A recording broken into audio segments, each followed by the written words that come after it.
Colorado Springs. Nearly 500,000 people. Olympic City, USA. Garden of the Gods. Pikes Peak. It's a growing city. Our local government has a lot of employees. What exactly do they do? How does it impact my life? This is where you find out. Behind the Springs, an inside look at your local government. Thank you for listening to Behind the Springs. I'm Jen Schrader. It's my pleasure to welcome the new chief of the Colorado Springs Fire Department, Randy Royal, to this episode. Thanks for watching on Facebook or listening on your favorite podcast platform. And Chief Royal, thanks so much for joining us today. Thanks. It's an honor to be here, and I'm looking forward to it. I know that you are busy right out of the chute. It's been crazy and busy for you, so we appreciate you sitting down with us. And I definitely want to hear what your plans are for the Colorado Springs Fire Department, but I wondered if maybe we could start just with a little introduction, for folks who haven't met you before and want to know a little bit about your background. Sure. So I've been with the Colorado Springs Fire Department for 34 years. I came on in 1987.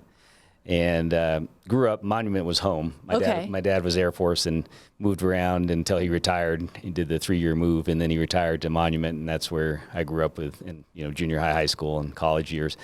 And then actually started doing emergency response on the side when I was in college. And when I graduated, I went into full-time working for a private ambulance and was a paramedic for about 8 years before I came on the job. So I've been doing emergency response for about 42 years. So a little bit of experience. Yeah. Oh my gosh. So you started really, you've kind of gone through the ranks as Chief Colas had before you. Right. So what kind of advantage do you think that gives you? I mean, it's nice to know the people you're leading for sure. Sure. It is.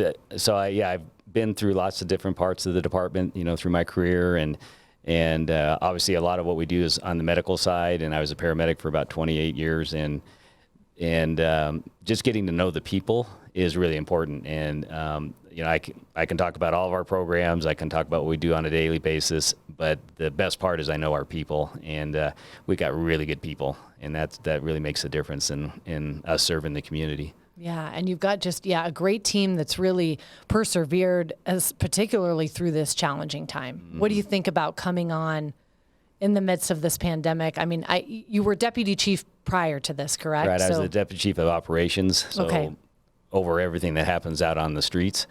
And when the pandemic hit, we jumped on it really quick, and especially kudos to the medical division, which Jamie McConaughey was running at the time.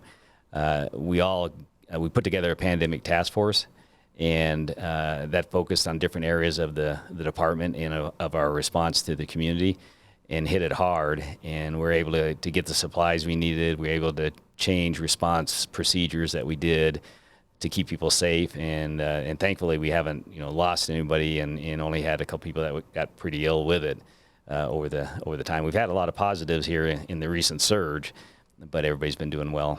That's really good news. Yeah, and you feel like there's a light at the end of the tunnel, as most people do, but that's really important in public safety. Right. We're heavily involved in the vaccinations now, helping with El Paso County Public Health and doing some internal things. And we're also doing a thing called House Call. I don't know if Chief Cole's talked about that, but where we go to people that are homebound that can't get out of their houses. And we've done about 40 of those. So where our people go out to their house and give them the vaccine at their house. Because it's too difficult for them to make it to a clinic. Okay, that's important as well. Yeah, that's great. So speaking of Jamie McConaughey, for folks who don't know her, she has been named the new deputy chief, right? Your assistant. And the first female deputy chief in department history, I'm told, which is perfect timing for Women's History Month, I must say. Yeah, I thought that. We laughed about the timing being the Monday was International Women's Day. Yes, that was perfect when she was sworn in. Right. And we planned that, So. Yeah, excellent job. Excellent job. But that's really significant. I mean, I would assume, you see that significance as she does. It is. It's. I tell people that was my first decision as a chief-elect, and I think it's a really good decision. She's a very dedicated and hard worker. Has proven herself in our department. I actually had her when she was a brand new firefighter. I was a captain, and we were at Station 11, so I had her for one of her rotations. And at that time, she was a single mom with 3 kids, and changing life and career and all that, and worked really hard. And I remember telling her before she left that station to go to her next one that if she kept up with her hard work ethic and her positive attitude and can-do attitude, I said she's going to go far in this department. So So you called it. That's great. And ended up with her by your side. And for folks who don't know, can you kind of talk a little bit about, deputy chief responsibilities also, but what your main role is as fire chief? So I would say the main role is to make sure and ensure that us as a department, that we are providing the services, whether they're medical, fire, hazmat, rescue, any services to protect the safety of our community and the citizens and the visitors that come into our community. That's our highest priority. So I need to make sure that we're on point on all those areas, that we're providing great customer service to our community, whether it's on the response side or on the prevention side, because we do a lot of prevention efforts as well. And, you have a lot of programs devoted to that. And so I'd say that's probably the top thing. The second is representing the fire department, being the liaison between the department, the other city agencies, the mayor's office, of course, and city council and city government, to make sure that we're together on where we're going and meeting the goals that are set forth as a city, but also as a department. That's very important too. So what are some of your goals as you come in, and look ahead to the future? What do you have your sights set on? There's a few different things, and some of these are continued things, things that we have been working on, but are still important. One of them I would say is the growth of our community. Right, we're growing, which is great through the COVID pandemic. It hasn't slowed us down much. No, it has not, and a lot of communities have been really hurt by it, but we continue to thrive, which is really impressive. But with that thriving is continued growth. A lot of infill, as you've seen downtown, new buildings going up, apartments on the east side, Banning Lewis, all that, and that impacts us. We have to look forward to how that development is going to impact our response. And at some point it's adding new stations and making sure that we're meeting those needs. So that takes 2 to 3 years to get a station even from concept to actually being built, so we have to be forward thinking on that.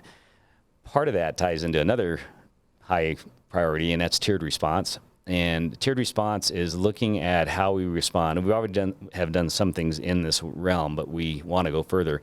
And that is not every, and I'm speaking specifically about medicals, not every medical needs our heavy apparatus with 4 people on it and our paramedic and all that and all the high skills. There's what we call low acuity, which are alpha and bravo calls. There could be a sprained ankle, could be somebody with a fever, could be, things that don't need the full response. They don't need the full response. Okay. Over the years, 911 is a great thing. Over the years, though, it's morphed into kind of some people's first access to any kind of medical, which is understandable, too. I mean, if some people don't have the capacity to get what they need, at least they have a place to go to help. But that call comes into 911 now. We send the heavy apparatus with 4 people. We're going to be changing that to send, our goal is to establish what we call CMed units. And these will be 2-person units in small vehicles that can still provide medical care, but they'll go to the low acuity calls, which don't need a rapid response, can take some time to get to. We can still care for the people. But the other benefit of that is a lot of those people don't need to go to the hospital. And in the past, they were always taken to the hospital by ambulance. So you tie up an ambulance, you tie up an ER bed, and we can. And they're not getting the care they need, right? They're not. And we can divert that and get them to, whether it's calling their private physician or taking them to an alternate care facility, we can redirect that. That's going to help our ERs out, help our transport services out, and then help us out. Now, our heavy apparatus with our firefighters and paramedics on it will still be available and be more available because they're not running on these low acuity calls for critical emergencies, the cardiac arrests, the shootings, the traffic accidents, the fires and hazmat calls. They'll be more available for those things. So, and be able to better the response times, right. I assume. Right. Yeah. Exactly. So it's really an overall. So what's the timeline for that? What is the overall look? We are working hard and heavy on this up to the pandemic. Yeah. Pandemic kind of put everything in neutral. But we're going to continue. And part of it's funding. We have to come up with funding to put these units on. We'd like to start with about 4 to 6 of these units. And that's one of our goals this year, is to work on that, see where we can get the funding to make it happen. Now, we do, through our community and public health, which is part of our medical division, we do already have units out there that are called critical response teams that are focused on social and mental health issues. Again, people that used to go to the hospital, and they're having a great success of taking those people and getting them to the right resource that they need. Yeah, wonderful program. We were lucky enough to have the folks from CRT on one of our podcasts. So if you are a regular listener, maybe you've heard that, or go back through our episodes. And the episode on CRT is really interesting, and they're doing some great work. Talk to me a little bit about, just if you don't mind giving some basic facts for folks who aren't familiar. You mentioned, adding new fire stations eventually as our city grows. How many fire stations do we have now? About how many firefighters? What's your team look like? So on a daily basis, total, we have 467 firefighters. Okay. And then we have another about 70 civilian staff. And thanks to the mayor for the last few years, and the mayor and city council, adding 32 firefighters over the last 4 years to our staff, which we dearly needed. So on a daily basis, we have 128 that are at the stations. We have 23 stations. Now, one of those stations for Engine 23, presently Engine 23 is actually running out of our headquarters. Okay, I was like, is there a Station 23? Yeah, No. It's a temporary facility. Okay. And on the grounds of our headquarters, hopefully very soon here in the next couple of months, we're hoping to break ground on a new Fire Station 23. So we've been going through the process, again, slowed down by COVID, because we had hoped to had already broken ground.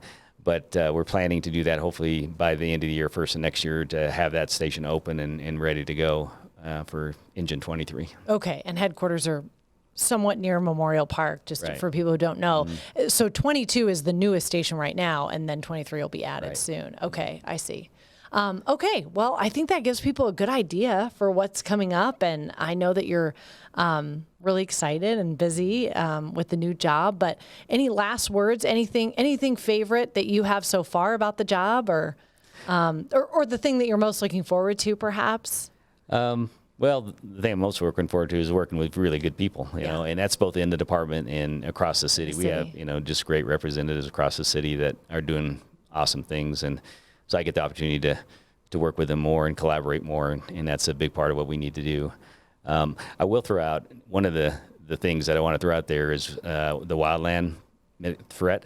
Yes. And part of that is right now, even with this big snow we just had, the forecast is not looking good for spring and summer. So I just want to throw out to everybody that's listening we're in a drought. We're in a really bad situation. That's one of the high things on our radar, is to protect people from wildfire, and they can help us out by being fire safe and mitigating when they can. Yeah, that's great advice, and I feel like we do let our guard down a little after we see the snow. We think, everything's fine now, Right. But not the case. Right. And you're able to project that a little bit, right, and know in advance. We work closely with the National Weather Service and meet with them on a weekly basis so that we can stay on top of what the conditions are looking like. And very thankful to have the snow and the moisture, but we're way out from getting out of the drought. So now is the perfect time to look around your yard and start mitigating, right? Springtime, spring cleaning. Right. And if anybody has any questions, they can reach out to us, and we have a division that's totally focused on wildland mitigation, and they can help people get through that process. Yeah, they're awesome. Great team if you need any tips. And coloradosprings.gov/fire is a great place to start